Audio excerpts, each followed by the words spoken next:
El grupo de cáncer de pulmón, ¿cómo les ha ido, jóvenes? ¿Van a seguir esperando que lo... Este es un tema amplio, ¿ya?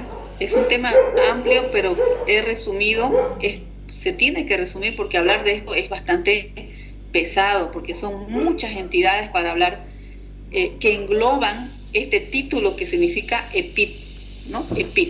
¿Qué son las EPID? Enfermedades pulmonares intersticiales difusas.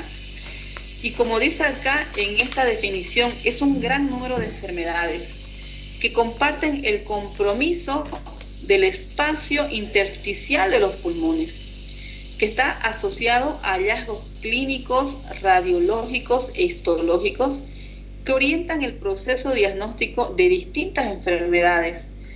Vamos a ver aquí, para lo que ya se han olvidado, el intersticio pulmonar es el espacio anatómico ubicado entre los sacos alveolares y que este intersticio proporciona el sostén mecánico de los pulmones. Ayuda este intersticio al manejo de los fluidos, a la reparación del parénquima pulmonar frente a diversas lesiones. Este intersticio está constituido por muchas fibras de colágeno, las cuales son elásticas. Hay capilares y fibroblastos y leucocitos también, ¿no? Habitualmente, el intersticio posee un espesor entre 0.5 y 1.5 micrómetros. Sin embargo, puede aumentar significativamente su tamaño por acumulación de fluidos o por infiltración, proliferación de las células. Fíjense ustedes que son más de 200 enfermedades que están englobadas acá. Por eso yo le decía, es bien pesado este tema. Pero vamos a hablar, bueno, decidí hacer resumen de las más frecuentes, ¿ya? De las más frecuentes, porque en 200 enfermedades no acabamos ni en todo lo que nos queda del semestre. Ahora, aquí tenemos una clasificación de las EPID.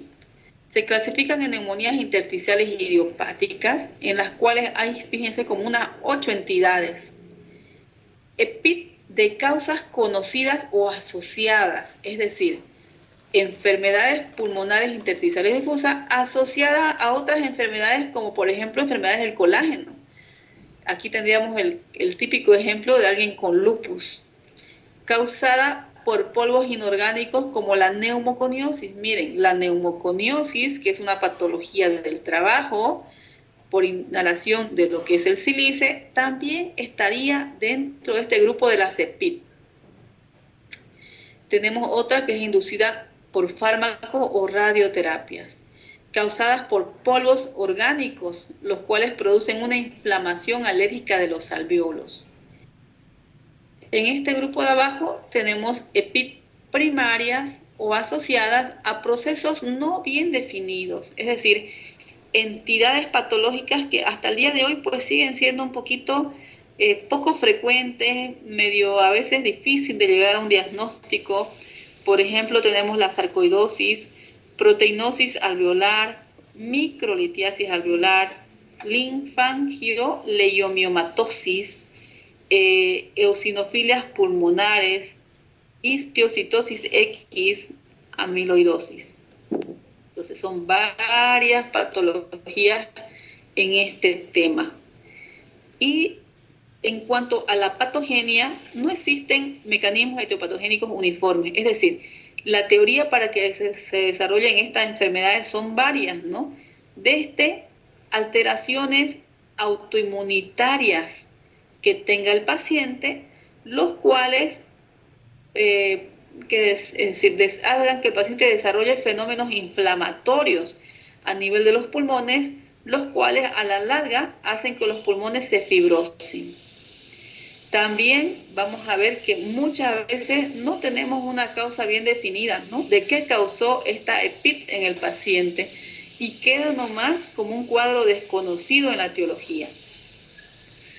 Pero volvemos aquí a ver, ¿no? Que el tabaco, el tabaquismo, ese humo que uno inhala, juega un papel importante en lo que es el desarrollo de muchas enfermedades de tipo EPIT. En este caso tenemos una variante que es la neumonía intersticial descamativa, se abrevia NIT. Como ustedes ven, es bastante amplio esto, entonces por eso muchas están abreviadas. También tenemos otra entidad que se llama bronquiolitis respiratoria asociada a EPIT. ¿Ya? Entonces, estas vamos a desarrollar algunas cuantitas nomás, porque son un poquito más frecuentes. En la patogenia, primero vamos a partir de que haya una lesión, ¿no? Una lesión que esté afectando al epitelio del alveolo o también al endotelio. Entonces, esta lesión va a provocar una inflamación aguda. Más o menos esta inflamación aguda puede durar una semana, ¿no? Recuerden que cuando hay un proceso inflamatorio, tenemos la activación de los glóbulos blancos, sobre todo de los neutrófilos. Si nosotros tenemos una respuesta inmunológica débil de una inflamación aguda, vamos a pasar a una inflamación crónica. Y en esta fase nosotros tenemos mayor agregación de lo que son los linfocitos, de los macrófagos y los monocitos. Pero también recuerden que los monocitos son células que inducen a la formación o aparición de las citoquinas. Las citoquinas son sustancias muy proinflamatorias. Acá tenemos algunas sustancias proinflamatorias, seguramente la que más conocen, ¿no?, es el factor de necrosis tumoral alfa. Entonces, todas estas sustancias proinflamatorias crean a nivel de los pulmones una respuesta fibrótica. Hay mayor reclutamiento quimiotáctico, ¿no? Eso significa que atraen, ¿no? Los neutrófilos atraen más linfocitos, los linfocitos atraen a más macrófagos, los macrófagos se convierten en monocitos, ¿no? Eso se refiere a quimiotaxis. Hay mayor activación, proliferación y expresión del gen de la matriz celular, ¿no? Todo esto induce a que el paciente desarrolle un estado profibrótico en el parénquima de los pulmones.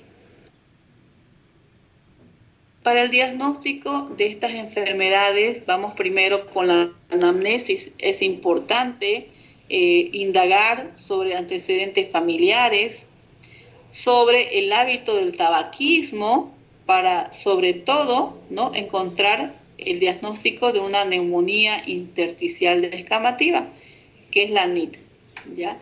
Es necesario indagar sobre la historia ocupacional y laboral del paciente, porque como ustedes han visto, ¿no?, la inhalación de muchas partículas, ya sean orgánicas o inorgánicas, van a ser precursoras de una enfermedad, por ejemplo, en este caso, inhalación del sílice, de una neumoconiosis, o inhalación de partículas orgánicas como el polen, el polvo o alguna otra estructura orgánica, causarán alveolitis alérgica extrínseca.